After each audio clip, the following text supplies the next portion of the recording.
Oh, we're recording, by the way. We're recording. We're going live. Yeah. We got this. This is man. Hope we do. Security Halt podcast is bringing you the best interview. Man, I gotta tell you, the last 30 minutes could have just been recorded. It would have been a great episode. It would have been of a guy who technology has passed by and he just can't adjust. That's what happened to the dinosaurs. Yeah. They couldn't adjust.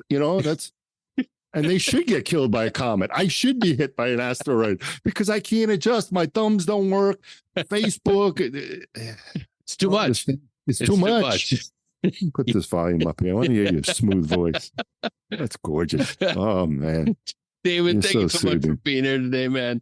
I swear, you are every 18 Bravo that's ever lived boiled down to one person, man. I wish this doesn't, if you're only listening to this episode in audio, you got to go to YouTube and watch this. You're not ready for David. You're not ready for what David's got for you. Yeah, because then you're seeing a bloated Steven Seagal looking guy on top of this thing.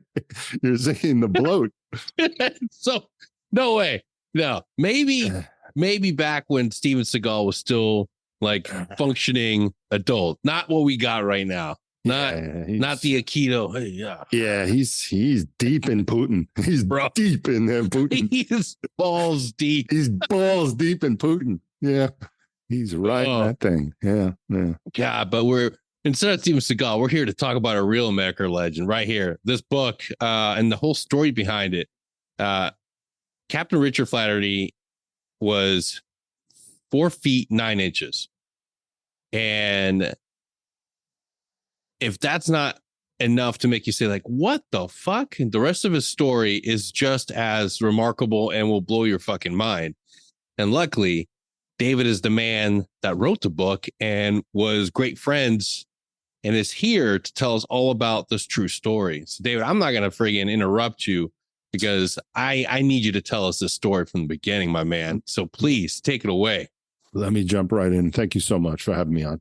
So for your audience, I was a police officer. I just retired. I was a police officer for 20 years in the city of Aventura, which is located in the North Miami Beach area. We're broken up into all little jurisdictions in Miami. So I started working in a new police department in Aventura, and I met a little homeless guy, and 4'9", 97 pounds at the time. I guess he was in his late 50s. And I met him when I was working my off-duty job at the movie theater. So, as a young cop, you need to work extra off-duty jobs in uniform. That's what I was doing. And I'd run into him all the time. And we just started doing a little bit of small talk. Then I'd run into him on the streets. And then kind of when I was running into him in the streets, I kind of realized that he was probably homeless. And that's when, as a police officer, it's my job to try to offer them some sort of alternative help and see if I can get them into a shelter. But he was very resilient on telling me his story. And I was respecting that. And I didn't really want to push him too much because that's how you can kind of lose somebody is, you got to read the person. Each person is, different. So 15 years, it ends up, we have this friendship where we run into each other on the streets. We talk about politics, news, movies.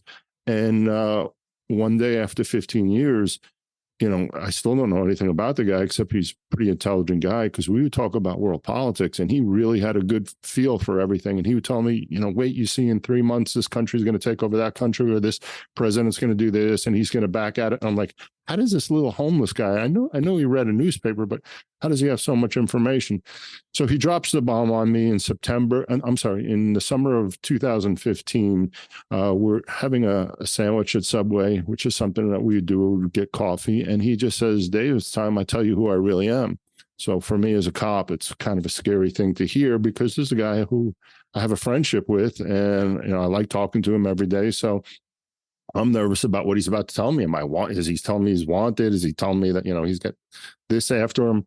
So he said, he tells me the most incredible story. He says, I was the smallest man, to my knowledge, to ever serve in the U.S. military. I went to Vietnam with the 101st Airborne.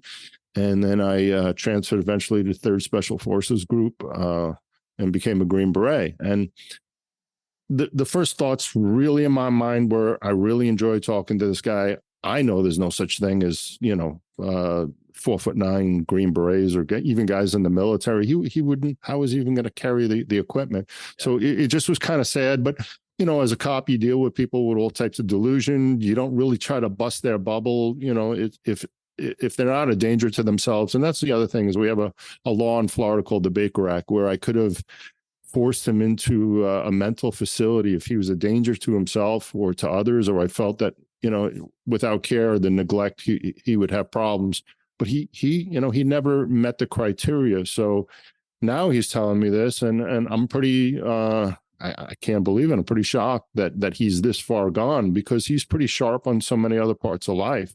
Now, the other thing I don't usually talk about much, but I might as well bring it up here, especially here, is he did have a drinking problem. Like there were days he was pretty toasted, and then those days he was really clear. So, but at that, it still wasn't enough for me to get him into a shelter or force him, because remember, you take away human beings' rights when you force them to do something they don't want to do. And that's something I wouldn't want it done to me. And he's allowed to live his life as long as he's not harming himself or anyone else. So after he tells me this incredible story, and he also told me a few other little tiny tidbits that he worked for the CIA and he worked undercover with the ATF in 1980s and don't look into this stuff. And I, at that point, I'm just humoring him. Like, yeah, his name was Richard. I was like, yeah, Richard, whatever you say, buddy. Yeah. I leave that little meeting that day, and I get home. I'm taking off my uniform, and it's really, I don't know what. I just maybe just curiosity why I would even look on Google to see who is the smallest man, and all this information. I type in his information and what he told me, and lo and behold, old newspaper articles start popping up. And I mean, think about how shocking. This is a guy I see, I don't know, four or five times a week, because I actually lived in the city where I worked, the jurisdiction. So I would see him on my days off when I would go into the supermarket or stuff. I would see him all the time. Nobody would look at him. Nobody would talk to him. So it's like when you're meeting the most incredible person that you could ever imagine, the smallest man to ever serve in the military, and he was a Green Beret. So, obviously, I reapproached him the next day, and he knew that I didn't believe him. Rich was a real sharp guy, so he's like, yeah, I knew it was a little tough to swallow when I first. So he really didn't give me into the reasons why, but he said, I do want you to try to get my story out to the world. I don't think he used the word out to the world, but I think he wanted to get a story out there. And I was like, well, in what sense? And he's like, well, I kind of want to tell how I became homeless. How I kind of felt like the military let me down in a few places and the mistakes I personally made in life. So I'm like, that's a pretty heavy burden to put on, I'm just a cop. I'm not a book writer. I'm not a movie maker. Like, how the fuck am I going to pull this off? Ladies and gentlemen, I saw this man try to get his laptop going. That's a right. Tall order. I'm fucking hitting my thing, motherfucker. Let me say.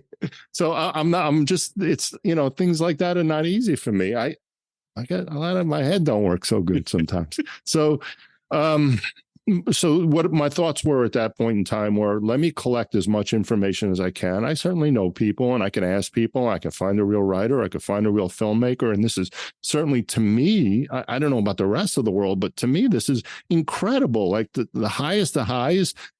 As a police officer, I have, I've never served in the military, but I have the highest respect for guys who serve in the military. And then if you go even further and you make it into special forces, to me, it's such a special human being that, it's the best of the best. And it's just somebody who's disciplined. So how did that person become homeless? How did they go from that high to that low? And I just thought it was the most incredible story. So listen, if you have drive and you have passion to do something, then it becomes a lot easier. So I really believed in this thing.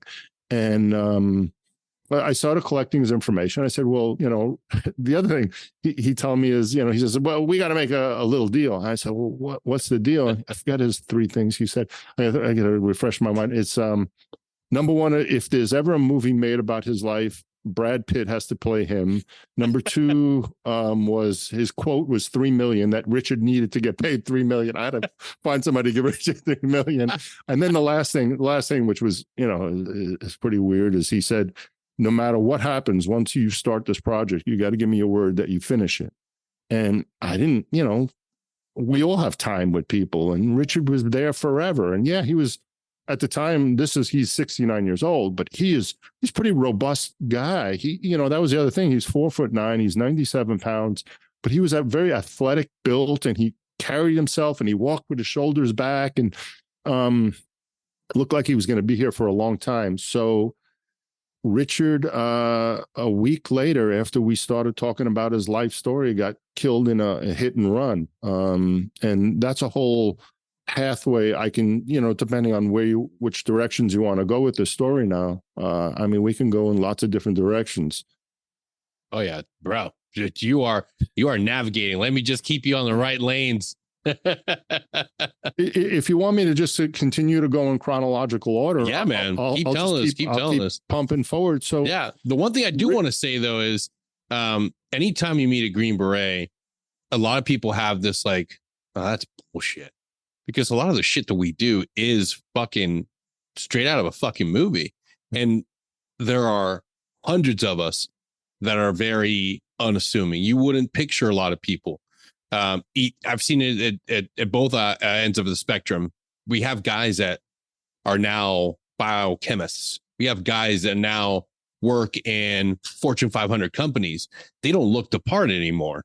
They, for all intents and purposes, could be really mild-mannered. Or, sadly, we have the other end of the spectrum. We have guys that go homeless. We have guys that suffer from mental health issues and, fall in hard times, and they're out and addicted to things and struggling, and maybe they get a few moments of being honest with somebody and they tell them their story, and people are so quick to be like, yeah, whatever, dude, there's no way you could have been a Green Beret. It's like, no, you don't know. You really can't fucking tell. The one thing I will say is a lot of us, we can, once we meet a brother, we're pretty good at being able to get that bullshit detector. Yeah. Because there's just a way about carrying yourself, just the way you were saying, he stood tall. He had his shoulders back, moving with a purpose. He was still athletic. Those are those little indicators. And I know when I found the story, and I remember seeing some video footage, surveillance footage of him walking into a restaurant. I think it was with you. I think it was actually like both of you guys were going. Yeah, the Subway sandwich shop. Yeah. We really see him walking around. Yeah, yeah. And I'm like, boom. That's a Green Beret. And he's walking with that giant rucksack. That's an old thing that he was used to. I mean, he's humping that thing. It was probably about 40-pound little sack he would carry around, maybe 30 pounds, some clothes, and there was some books in there. That was, the other thing, before I started looking into military, and I wrote this book and everything. Mm-hmm. So here I am. I'm the perfect guy because I'm the guy who barely knows anything about Green Berets or anything. It does sound so far off and so fable. Like we do hear now more about Navy SEALs, but Green Berets just seems like just an incredible thing. And then, when Richard mentioned CIA, then you immediately like, oh, this is all bullshit when someone mentions CIA. But then when you study what Green Berets are and what they do and where the CIA goes to recruit, and how that they didn't have their own legal branch and they needed guys with this sort of training to do stuff for them. It's very easy to understand, but as an outsider, it all just seems super cool. And then listen, the other thing is working for the CIA. It's not all James Bond stuff. Some of it's just real boring security or some of the other stuff. So I'm learning.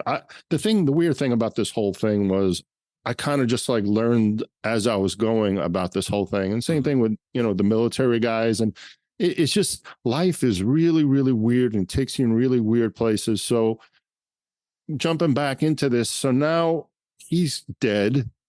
I only have a few scribbled notes. I mean, I just felt like I felt horrible, because then also a million times in my mind, there's also something real strange I just have to bring up first. But there's also like, man, I should have got him off the streets. Man, I should have did this. Man, I should have forced him. You have so many conflicting thoughts. But the other thing that gets really weird is Richard was killed on Saturday, May 8th, 2015. The undercover stuff, he said he worked with the ATF. He said that in the late 70s, early 80s, there were a bunch of Green Berets out of Fort Bragg stealing tons of weapons and explosives. And he knew about it. And he was doing undercover stuff in the Everglades, which is that I know is 100% true at that time, training Cuban rebels for possible going into Cuba again, another Bay of Pigs thing. So he starts working undercover. He claims he's working undercover with the ATF, and he does his big case. But when, remember that 1 week before he gets killed, he was giving me a lot of little pieces of information. He said, do not look into it whatsoever. And I said, why? And he said, well, it's going to be bad for your career. People can bust your chops, and it's going to be bad for my health. Oh, shit. I was a detective. I live on this earth. My feet walk on this ground. I'm very black and white, very, I'm just conspiracies and things like that. When warnings and, as a detective, if I can't feel it, I can't see it, I don't know it. I need hard facts. So I tracked down the guy he alleged he worked with, the ATF agent he said he worked with. And, that's one good thing about being a cop is I had so many contacts in law enforcement that I was able to track the guy down. He's retired in Georgia or something. And he takes my call, and he takes my call on Friday afternoon. May 7th, Friday, May 7th. So he takes my call, and I explain to him who I am. I'm a local cop, and I got this guy in my jurisdiction, and he's telling me all these crazy stories. And one of the crazy stories is he worked a big undercover case. He asked me the guy's name. I tell him Richard. He goes, yeah, of course. Yeah. I won Agent of the Year for that case. And now, like, my mind just keeps getting blown. Like, how could this all be true? This is the craziest story. This tiny little man lives under a tree, comes to me, tells me, he was this Green Beret and he worked undercover, and agents are winning Agent of the Year. It just kept getting crazier and crazier. So I speak to him that afternoon. That night, I was trying to get a hold of Richard because I actually had a guy finally who had a really good hook with the VA that was going to help Richard with some issues Richard was saying the VA wasn't helping him with. Yep. And that whole last week before he's killed is completely crazy, and we can go into that a little later. But after I speak to the agent, a couple hours later, I wanted to look for Richard to talk to him some more, and I couldn't find him that night. So that night, which is as soon as, it's like 12:30 at night. So that's May 8th. Which is maybe 6 hours after my phone call, Richard gets killed in a hit and run. Yeah. So I get woken up at 5 o'clock in the morning, by 5 or 6 in the morning, by my own guys banging on my door because I live in the city, like I said. So usually it's my neighbors or it's something bad when I get woken up like that. So, one of my guys just said, hey, I'm sorry. Everyone knew I was friends with him. They would see me with him. They say, hey, I'm sorry, your little friend got killed. I was like, what? So now, you're foggy with sleep. Richard's telling you don't contact the agent because it's going to be bad for your career and my health. So now it's like, my brain is melting at that point because, oh my God, I just got him killed and there was a hit and something off the phone. Look, extraordinary accusations need extraordinary proof. To this day, I have not found anything that's going to. The problem with the hit and run was there was so much bizarre things that happened, and I could break that down, but we'll get to that thing later. Yeah. With the hit and run, it's just, as a cop, there was so much bizarre stuff. On top of the fact, the suspect who eventually turned herself in works for another police department not far from mine, a homicide unit, and turns herself in. But the stuff she did that night after she killed Richard it just makes the story even more batshit crazy. So, so this is where I'm at. So Richard's killed. I don't know what I'm going to do. But then I remembered he had a storage unit. And I told, this was Saturday, May 8th. We're already starting the homicide investigation. We have an open traffic homicide. This man's been hit. Suspect fled. We got pieces of the car. We're pulling video. We're doing all the cop stuff, but we still have to track leads. So I say to my lead investigator, hey, I know he's got a storage unit. Let's see what we can find in there. So it's not far. It's a half a mile away. We go in there and we start going through. And it's the craziest thing. It's like the Raiders of the Lost Ark scene where you go in there and there's just everything inside this little storage room. And we're just finding papers from the beginning of his life to the end of his life, pictures from military stuff, from documents. And then, then the craziest part, I keep saying the craziest part, but it doesn't stop the craziest part. The craziest part is I find his fucking passport hidden in a box with what I call throwdown phones. These are brand new cell phones in the packages with a bunch of translation books in different languages, Arabic and Spanish. And his passport reveals the time I knew him. He's homeless. He's living under a tree. That's not bullshit. He's fucking under that tree. He's traveling to Cambodia, Iraq, Amman, Jordan. He was in Venezuela twice. As crazy as the story gets, it just has even gotten crazier. So shit. with that documentation, I'm not talking about the passport, that's a whole different part of my investigation, but at least with all the military documentation, letters and written by him about different things that happened in his life, I can now recreate this man's life. So I go on this, takes me 3-year journey to do a documentary about his life, which you saw the book is called The Giant Killer. The book came out after, and I'll tell you why. So I go 3 years across country interviewing people. Thank God. The military guys, man, holy fuck, you guys are the best. Like the 101st Airborne Vietnam vet guys, take me in under their wing. Why? I have no fucking clue. They invite me to their reunions. They talk to me like I'm a brother. These are the greatest. These Vietnam dudes, they're just the most amazing human beings. I mean, I consider these guys, some of these guys, like my best friends. Sadly, a bunch of them passed while I'm making the film. Like I become great friends with these guys, and then the next thing I know, they're gone. So I finished the documentary, and then the most important thing with the documentary, I really wanted that thing black and white. I didn't want anything, because Richard told me about a lot of the undercover stuff with the CIA, and he's telling me about Rhodesia, and he's telling me about being a mercenary during that 1 week I had with him, but he's telling me in tiny little fragments. So I know about this stuff. I know about the training in the Everglades. I know there's another thing he told me about, a SATM, subatomic demolition munition, which is a miniature nuclear bomb that I think is like 50 or 75 pounds. That I think the name was Project Greenlight, and it was basically special forces. Most of the time, Green Berets in a 2-man team would carry this nuclear weapon on their back, whether they'd swim in or whatever. So Richard told me that one of them was stolen, and he helped recover it in the undercover ATF case. So it is that stuff I didn't want to put inside the documentary because I needed more corroboration. I need more, who the fuck's going to go on record and tell me a nuclear device has been stolen? And like, do I want to tell the world that there was a nuclear device? Now, the one thing I can say is I have certain people that say that it was more of a training device. It was an actual SATM, but a few of the parts were removed for it. So they're using it just for training in Vietnam. And then some people said, no, it was live. And even without it, some of its components, it would have been a pretty dangerous weapon. And it was worth, they said back then in the 70s, about $1 million on the black market. But that stuff I wanted rock solid. And then there was some stuff I wasn't even sure if I should put in there. So the documentary is good. It's black and white. But then the book was a result of so many people around the world contacted me, and they say, hey man, I was with him in Rhodesia. Hey man, I was with him in Angola. I was with him here. And then some of them didn't have their story straight, and some of them I vetted and just complete bullshit. But then I ran into a guy that used to hang out with him in the 70s. And I mean, he knew everything. He knew addresses. He knew his family. He knew this guy. There was no bullshit. And sadly, he had stage 4 cancer. So he did an interview with my dad, and it was sort of like, just a deathbed confession of all the crazy missions Richard did. So all that stuff went into the book. Now, I just rambled, but no, it's a crazy story, man. I don't even like, and it never ends, and more information comes out. And, Richard left a lot of false stories in his life story, a lot of, I don't like a fucking maze where you're just going into the wrong direction on purpose. Yeah. Like he's trying to throw somebody off the trail. Always. Now, the one thing I want to say is he was paranoid, strangely enough.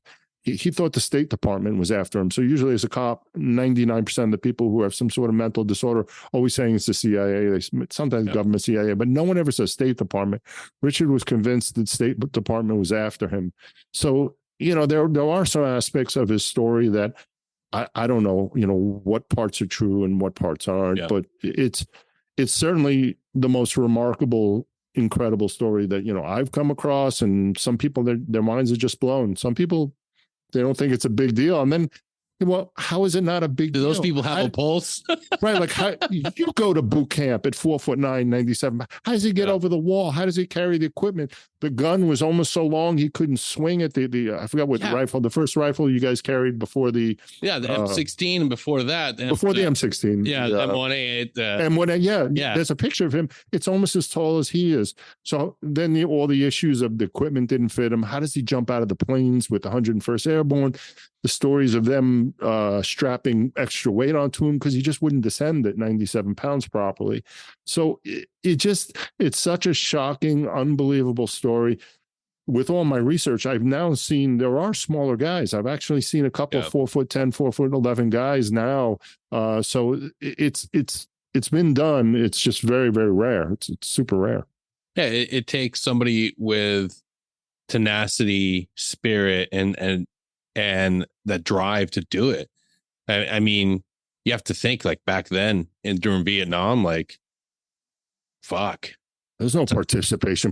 Exactly. Fucking, like, bro, you don't make it, you can't swim, fucking drown. And there's nobody's holding your hand when you back then. There's nothing gentle then, man.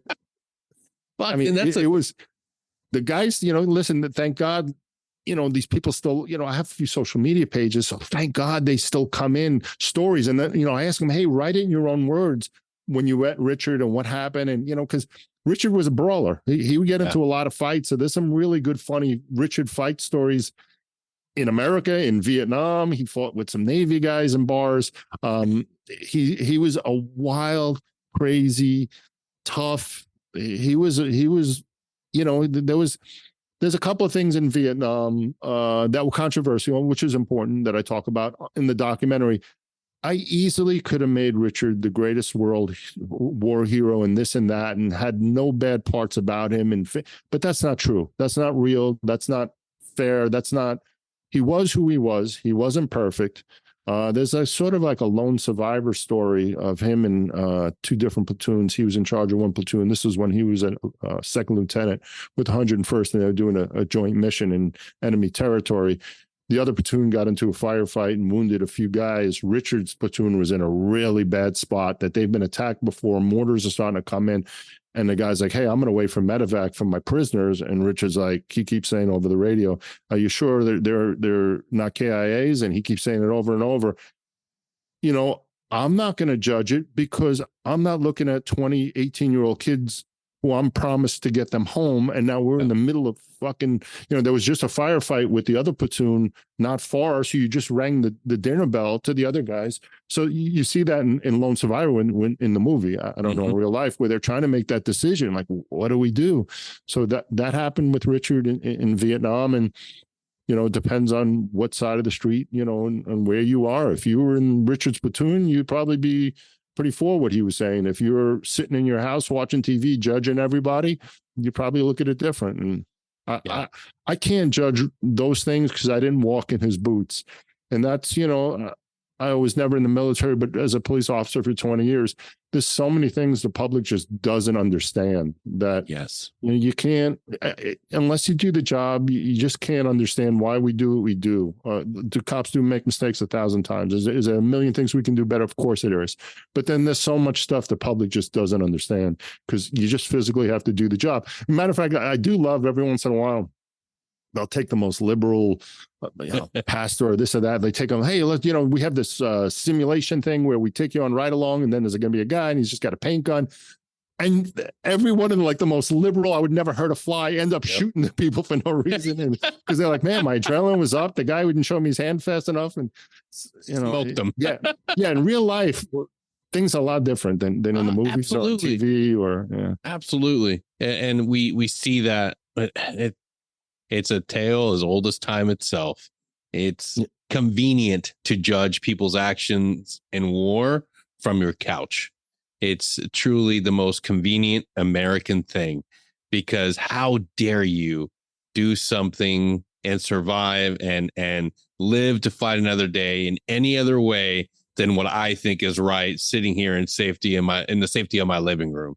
And that's something that's so fucking with the perspective of time, I have the time to make the right decision. It's not like it's happening right then and there. So it's. I just wish people would be more patient. I wish everybody's has to be solved in 2 seconds. Everything, a cop did this, we need the answer. There's a person.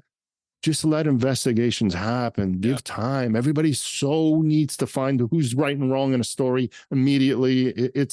I really wish people would have a little bit more patience. Absolutely. When you were first developing that relationship with Richard, I gotta imagine that it's not the easiest thing to do, getting up every day, going to work as a cop in a city that arguably has, a lot of crime, and then seeing this, you know, this tiny former veteran that's homeless just constantly trying to interact with you. Just like, how much patience did you have to deal with it? No, Richard wasn't trying to interact with me, and he wasn't trying. Oh, to really? with him. Yeah, no. There was no. This was very like two dudes, very like, hey, how you doing? Like, yeah. For a year we did the head nod thing, like it was. This wasn't like an easy like. No, and he wasn't. And the thing, Richard never came to us for help, and the thing is, like, he never told me or anyone that he was in the military. And think about how much easier his life would have been. Even the fire rescue guys, who I found out later, would just talk to him as a homeless person, but treat him as a human being. He never told those guys. So, man, but yeah, like, I think that's the reason why Richard at the end told me his life story, is because I didn't press him. He didn't press me. We talked to each other only for the reason that we enjoy talking to each other. And those are like, obviously the best relationships, and anything that's forced. So no, Richard was very self-reliant. As a matter of fact, there was a time he got beat up real bad. And the hospital called us and they said, hey, they just brought in a homeless guy who got beat up real bad. You can imagine, he's so tiny and everything. Yeah. So I pulled that report, and I spoke to one of my buddies. He didn't remember that. He wrote up the case, but he didn't remember. But Richard said he said in the report that he got jumped by a bunch of teenagers in the street. They just beat him up. But then I talked to Richard and asked him about that. And he said, no, those were State Department guys.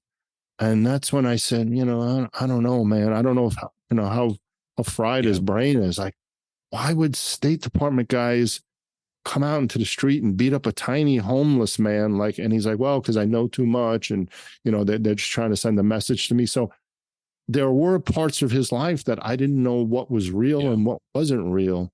And then like all the unbelievable shit ends up being real. Like, maybe who the like, but it just makes no sense to me.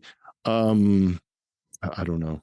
Yeah, and to a lot of us, like, being homeless makes absolutely no sense. But shit, being homeless is actually seems to be a little more safe. I have safety when they don't know where to come for you. I have a Richard story that some of your other Green Berets maybe would understand better than the average person. So Richard, after his second tour, and he with the 3rd Special Forces group, they were based out of Thailand, and I know they should have had that stuff. Burma, they would go into Burma and another country clandestinely. But, I don't have much information about what the 46th Special Forces Company did. So he comes back from Vietnam, and he wants to just go into training and help out. And he wants to be a lifer and stay in the military. No.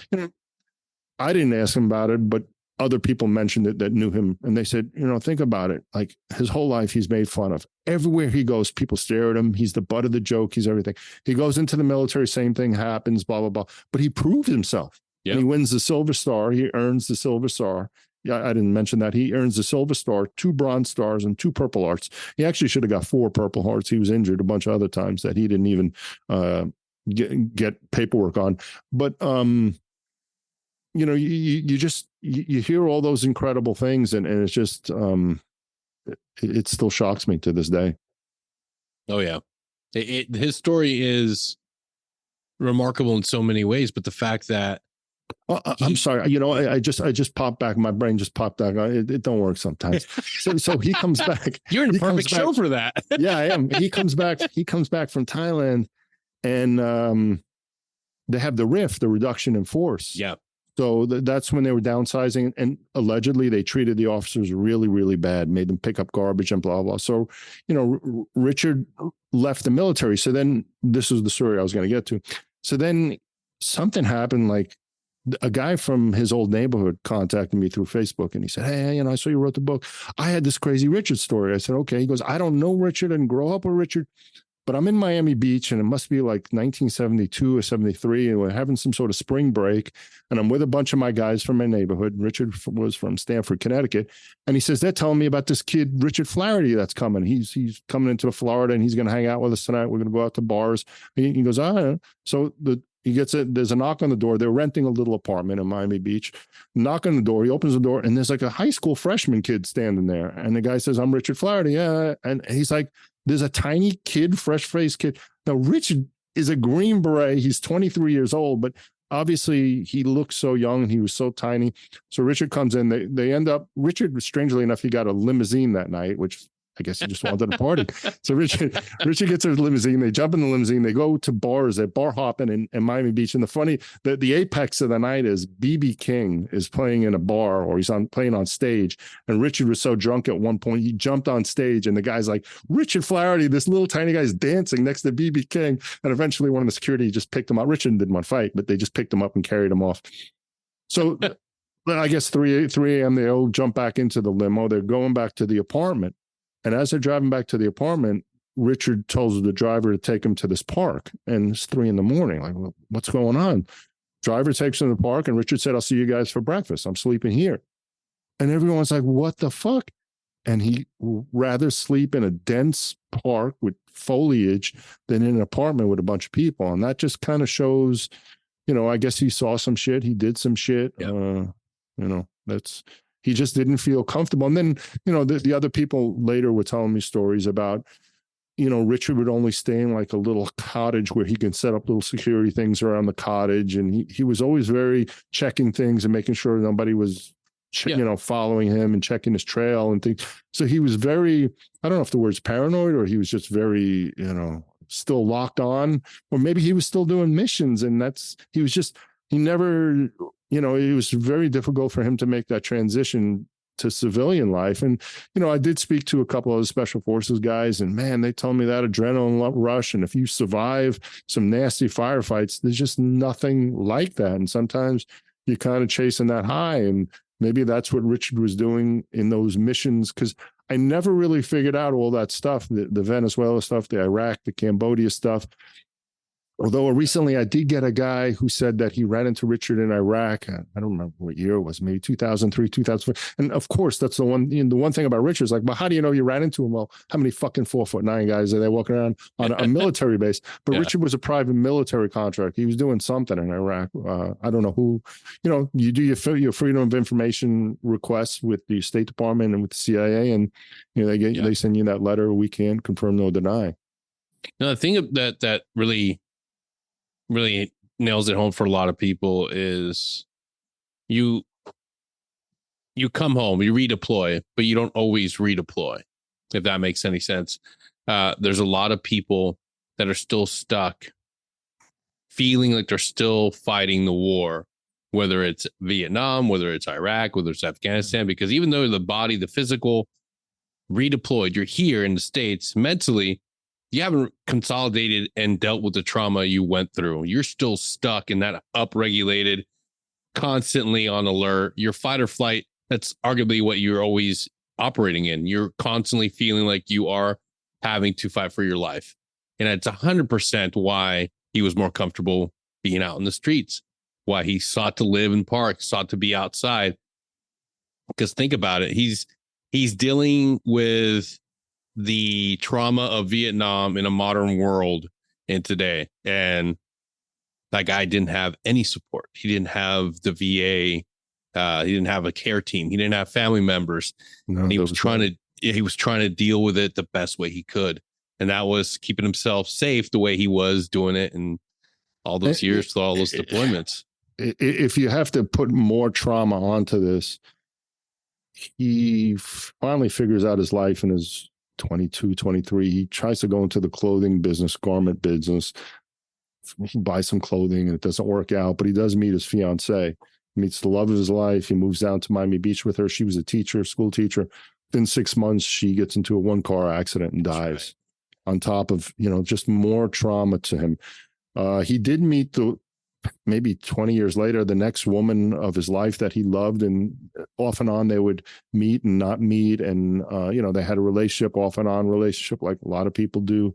And then sadly, she dies of blood poisoning. But that had to do with, he was actually there with her. They were in a canal and there was a dog drowning. And she went in, she was a great person. She went in to save a dog and she stepped on something rusty and it caused something in her bloodstream that festered for years and finally killed her. So, the guy never really had, the greatest things happening to him. People ask me, is he buried in Arlington? He's not. So, he dies. He's got a brother that he's not speaking to. He didn't speak to his brother in 10 years, which was controversial because for the documentary, I did talk to his brother, and I'm sure Richard wouldn't have wanted me to, but I needed to find the story. I'm a cop, I'm a detective. I'm here to find out what's the real story. So, the big thing was, well, where is he going to be buried? So in his paperwork in the storage unit, I find that he purchased a plot years before. Now, Richard had some scabs on the top of his head that he said was attributed to Agent Orange. And I even read the paperwork when he was, applying for the VA for, saying that this was caused from Agent Orange and that he has cancer on his head. And he did have cancer. He was being treated at the end. You could actually see him in some of the documentary video. He's got bandages on his head. So, maybe because of that, maybe his paranoia, but he purchased a plot in a little cemetery in West Virginia. So he must have known that, with Silver Star and Bronze Stars and Purple Hearts and all that stuff, that he's qualified for Arlington. And plus his whole life, he wanted to be recognized as a military person. He wanted to serve his country. You would think that's the epitome, the top of his life. That's the apex. But, there's a thing called the hero's journey. But in the end, the hero just wanted to be buried next to the woman he loved. And that's what he did. He bought a plot, an anonymous plot next to her so he can be next to her for the, for I found the actual letter where he writes that he's like, I'm purchasing this plot so I can be next to the woman I love for eternity. That's all I want. So, I mean, it's just, man, the only problem is like, the book is doing pretty good. People like the book. They like the documentary. It's a great ride. I'm so happy people now give a shit about my friend. It's so fucked up. He dies on the side of the road like a dog, but no one gives a shit. The state attorney, I can get into that, but it's really negative. They didn't fucking allow us to arrest the suspect. What? Yeah, they went with a really old Florida Supreme Court case trying to cover for the suspect. I don't know. I'm sorry. I don't want to use the word cover, but they use that as their reason why my department, they told us do not make the arrest. And then I would have to go into all the different legal bullshit for it. But it just, the one thing I want to say about like, now that people are hearing about the story and they're like, I wish he was here. I wish he could have felt the love from people. I wish he could have felt, people saying, hey, thank you, just thank you for what you did. Now, he was pretty fried at the end, he had his paranoia, he was drinking, but man, it would have been a fun ride if he was here, still. Absolutely. I can't believe that they didn't want to prosecute. That blows my fucking mind. Well, also you also got to remember, like, who was he? He's a homeless guy. He's not somebody famous. He's not, he's not. Sadly, for that sort of case, he needed to have a little bit more power. He needed much more victim advocates to get in there. Like, now that people know his story, I'm assuming people would be fucking protesting in front of the state attorney's office, saying, what do you mean you're dropping charges on this guy, on the woman who killed him? And then, ironically enough, and I don't talk too much about her.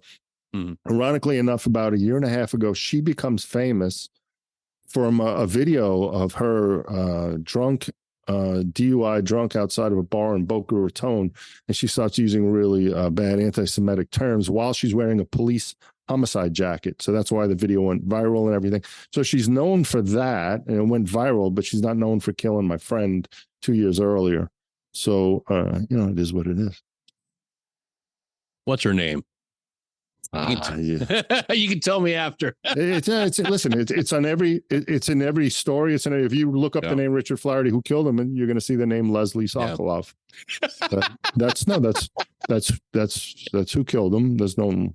Yeah. She admitted her side of the story was that she had no idea what she hit. She thought she hit a barricade or a palm frond. She had no idea she hit a human being, which is bullshit because he rolled up onto the hood. She wasn't driving a fucking giant SUV. She was driving a little Prius. He cracked her A-frame. He cracked a little side window. His shoes flew off. His little bag. I mean, she walked back to the scene twice.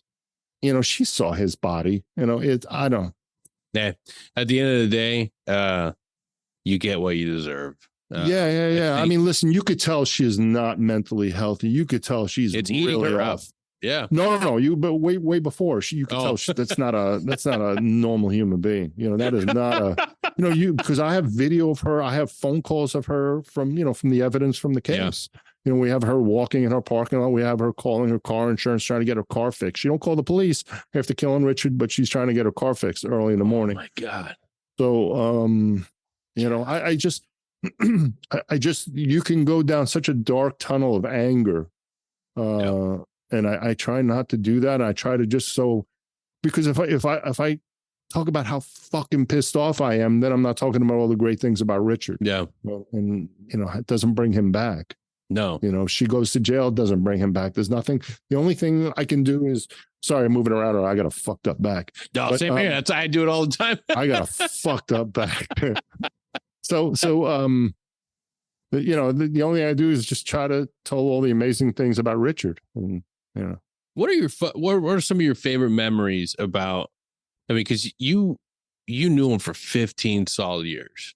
What are some of your favorite memories and some of your favorite times hanging out with him? The strange thing, it's so fucking strange life. I'm a cop. I'm in uniform. I'm the authority. I'm the law. I'm 6'3". He's 4'9". But in that 15 years, he was sort of like a mentor. He was constantly teaching me philosophy. He was constantly doing like these little puzzles with me. He was constantly talking about opening up my mind and teaching me about different things. So to me, that's like, man, now that I look back at it, he was fucking training me. He was teaching me. He was talking to me without telling me who he was or what everything. He was just guiding me in a very good way. This one time after he revealed who he was, that he told me he's going to tell me the meaning of life in Subway. He's like, Dave, do you want me to tell you the meaning of life? Do you want me to tell you the best thing I could ever tell you? I was like, of course, Richard, fucking tell me, man.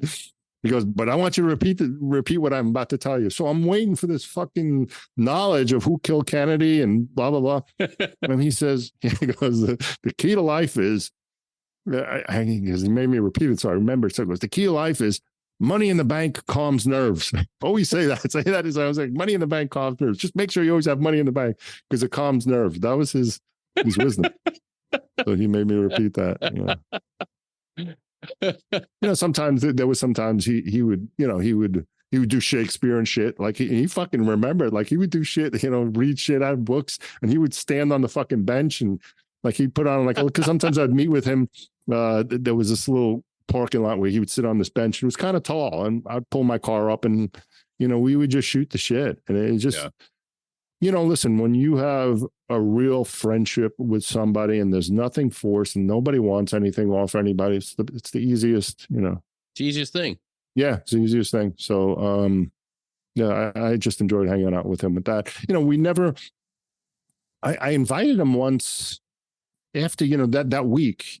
Yeah. When he told me about his fiance dying, I was like, that was the only time I ever saw him like kind of like not Richard. He was really taken aback when he talked about that to me, which he probably never talked to anyone about it. I made a comment. I said, hey, bro, there's this thing in Daytona. Maybe me and you jump in a car. We'll go up there. And he's like, nah, not for me. But yeah. I mean, I just wish me and him could have done like Vegas and Thailand and just just seen him happy, seen him some good things happen in his life, But I think that one of the things you did give him is you gave him that brotherhood back.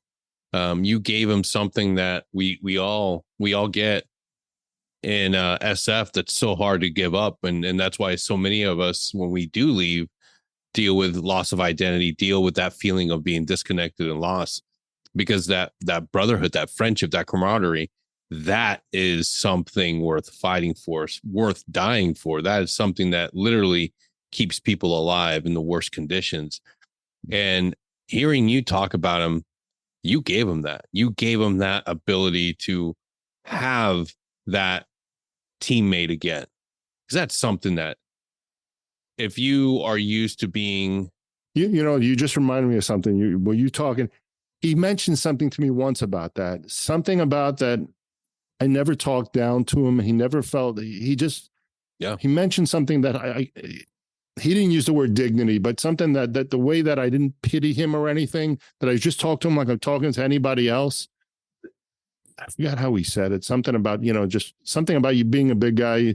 I never felt you were talking down to me. It just talking to him like a regular guy, and I, remember, and it's human nature. You see somebody who lives on the streets, you're a little bit taken aback, and you're even taken aback. How do you talk to them, and what words should you use? And I just fucking talked to Richard like I was talking to Richard, and just, and it's like, when you're younger, you're like, it could never happen to me. Now I'm like, I could see how you could fucking lose your shit and just say, fuck it, and just go out on the street. And I can see how it's not the furthest thing away is when you're young, you're like, oh, this could never happen to me. It can happen. It's, we're all one bad day or one bad incident away. And that's the truth. That's the fucking truth. The tough thing is also for the people, who write me emails and letters or whatever about the thing. They're like, why didn't you stick them in your house? And why don't you do this to them? And man, there's being homeless, was it his choice? It was, but then like how much of it was, mentally he couldn't make the right choice. But I would say 90% it was his choice. That's the way he wanted to live. He did have a cousin in Connecticut that was trying to encourage him to live with her. And he's just like, no, I'm living my life. I'm doing my thing. I'm doing it the way I want to. So that's, we don't understand everybody and what every individual needs. That's the truth of it. We all have agency over our lives, and we are quick to dismiss a homeless person on the street. Like, oh, you're a drug addict, you're drunk. You don't know what battle they're facing. You don't know what they're going through. That's, for some of them, that could very well be their peace. They're out there wandering. That's the way they want it. Or they're addicted to something, or you don't know. You don't know. And you can't force somebody into wanting to live your life, your idea of what life's meant to be. I get so much outrage from people, and God bless them. They're like, how can they fucking, he's, a military guy. He's a veteran. He's a Green Beret. How does this country fuck this government? And I'm like, that's not really the thing. If you want to say fuck this government, he needed the help when he got back from Vietnam. He needed not to get riffed. He needed, the transitional help. Now the cake is baked. You can't change Richard now. And, he was of sound mind, and he was a stubborn dude, and he's going to do the shit he wanted to do. So, I understand people's frustration. I was sending money overseas and fucking not taking care of vets. That might be the case on some vets, but with Richard, I don't think I could have, he would have, you could have probably bought him an apartment. He wouldn't have gone in there. Yep. That's the one thing that it's hard for people to understand. Family members reach out, or significant others reach out, like, help. You need to save my husband, my friend, my brother. They need help. They need help desperately. Okay. You can provide every resource. You can give them every avenue to get in recovery, get into treatment, but the person has to be a willing and active participant in their plan. The exact words of Vietnam vet, the greatest motherfucker on earth. He's actually half of the cover of my book, is Captain Rick Lencioni. And he said that exact thing. And he said the exact thing when we were discussing Richard. And he's like, well, Richard would have had to been part of his own recovery. You can't, if somebody's dead weight and they just don't want to do it, they have to want it. Otherwise, it'll never work. And Rick said the same thing to me. And Rick had his battles with PTSD. And, he would tell me once in a while the train would just go off the tracks. And all those guys, all those Vietnam vets, the guys who even were successful, they all struggled. They all once in a while left their house walking and didn't come back for 2 days.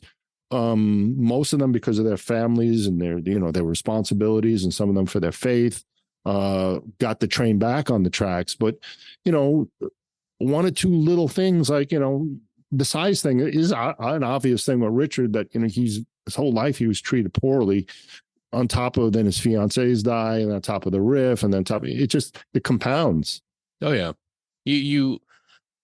His journey is remarkable, and it's not just because of all the great things he did, and it's not.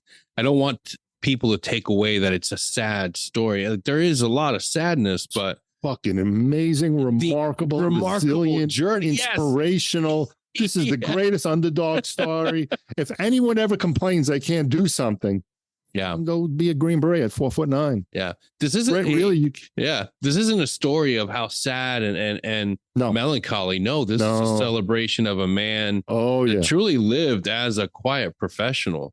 And that's our model for a reason. He wasn't out here jumping up and down begging for recognition. No, he simply lived this life and was doing remarkable, unbelievable things, and people just thought, well, here goes this normal everyday homeless person. Meanwhile, there's a storage unit with passports and I mean, I would love to listen, Denny.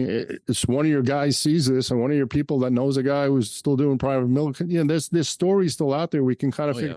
The thing about Venezuela is, I know in the 70s he worked before Bushmaster Rifles was sold to Bushmaster. It was owned by a special forces guy Richard was friends with. I can't remember the guy's name, but I spoke to his son, and the son remembered Richard. He said, right, he's a real tiny guy, but muscular.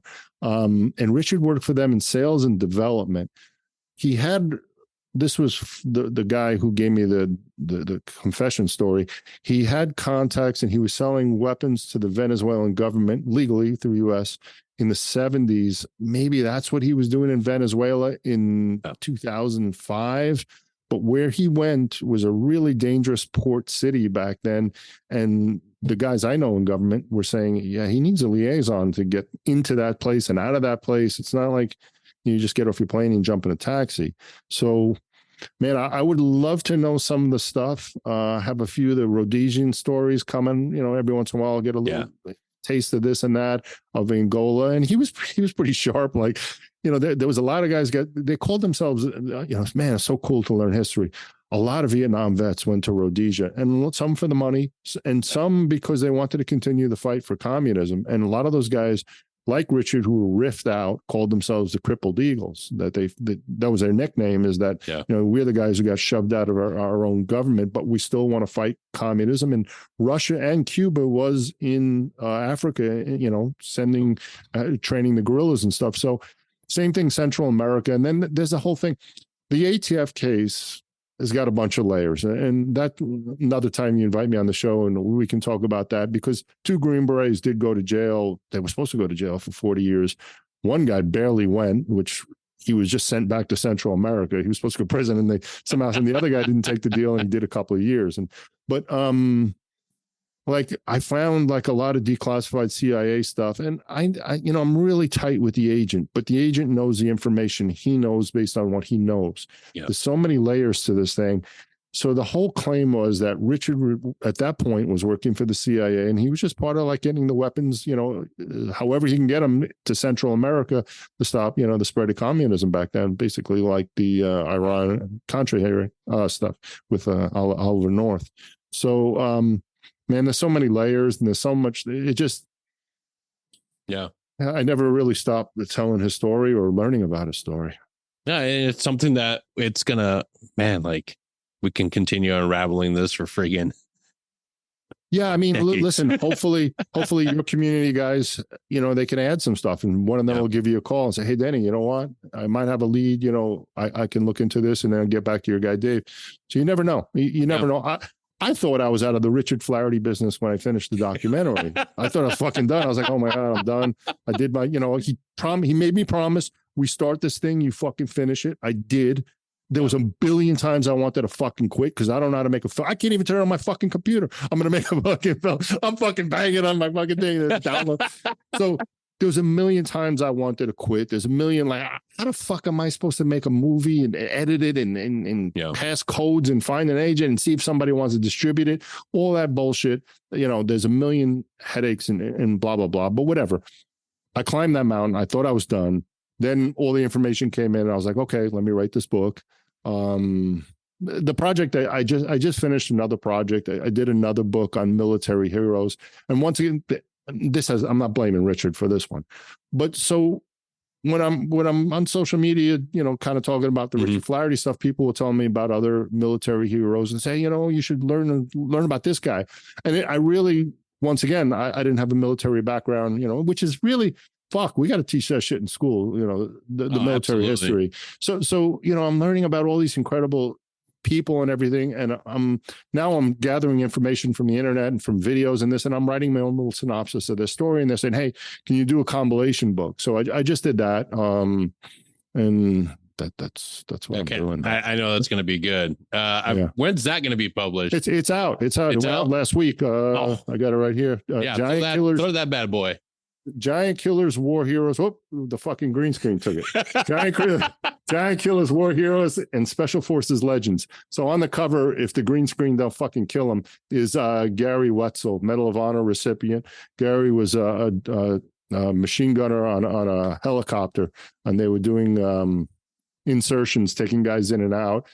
Helicopter got knocked out of the air. A bunch of the crew got killed. Gary's arm completely almost fell off. It was mangled to the point it was useless. He continued fighting with one arm. He grabbed the Thompson machine gun and started fighting. He got shot a few more times. Almost everyone he was with was dead. They got overrun by VC. He played dead. Guy, for some reason, God was on his side. The VC, when it walked up to him, instead of shooting him in the head, he shot him in the foot. And Gary somehow didn't move. How the fuck you don't move and somebody shoots you in the foot? But he's still, he was bleeding out of everywhere. So the guy thought he was still dead. As soon as the guy started walking away, Gary picked up his machine gun and started shooting him again. And just the bravest motherfucker. So you got to write. I had to write the story about these guys. There's stories out there, and that was the original thing. I was like, guys, why do you want me to write it? You can go on Wikipedia, but they liked the way I was putting these stories together. Yeah. So, and I got a few more little giant killers I found, because remember, people are coming to me and saying, hey, did you hear about that guy, Mouse Allen? He was a smoke jumper. I don't even know what a smoke jumper is.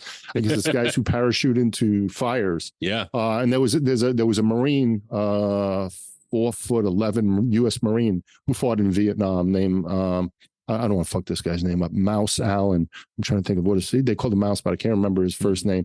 Sadly, he died on parachuting, going to a fire.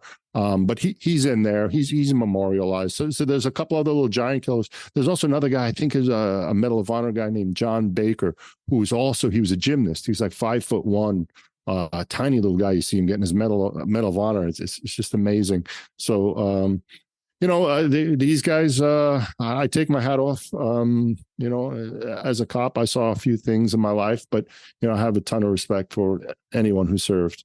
Even if you didn't go to war, if you serve, God fucking man, we just lost 8 or 9 guys in a training accident. Even the training, it's dangerous. So, really, when you see a vet, man, just fucking give him his due.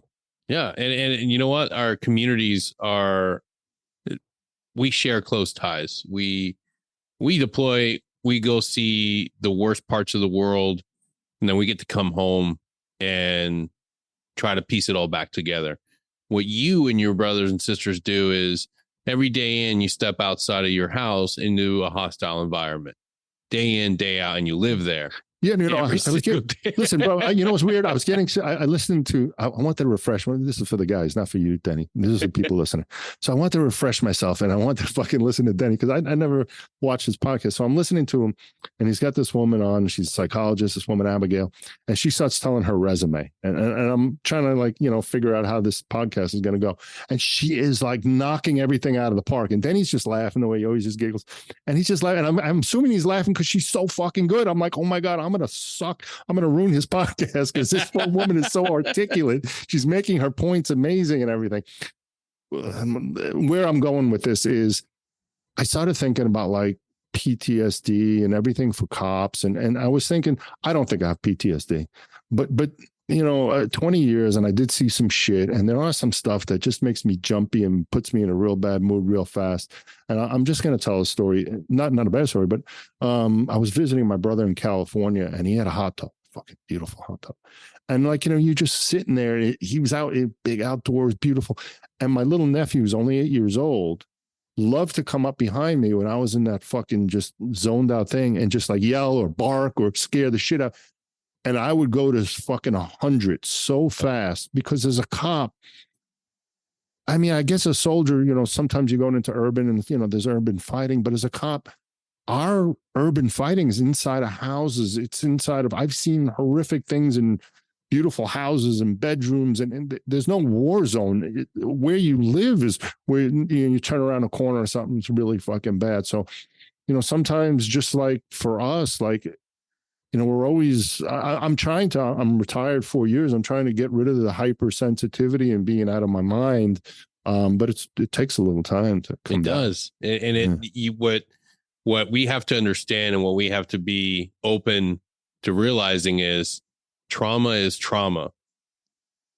You go through the same shit that we do, brother.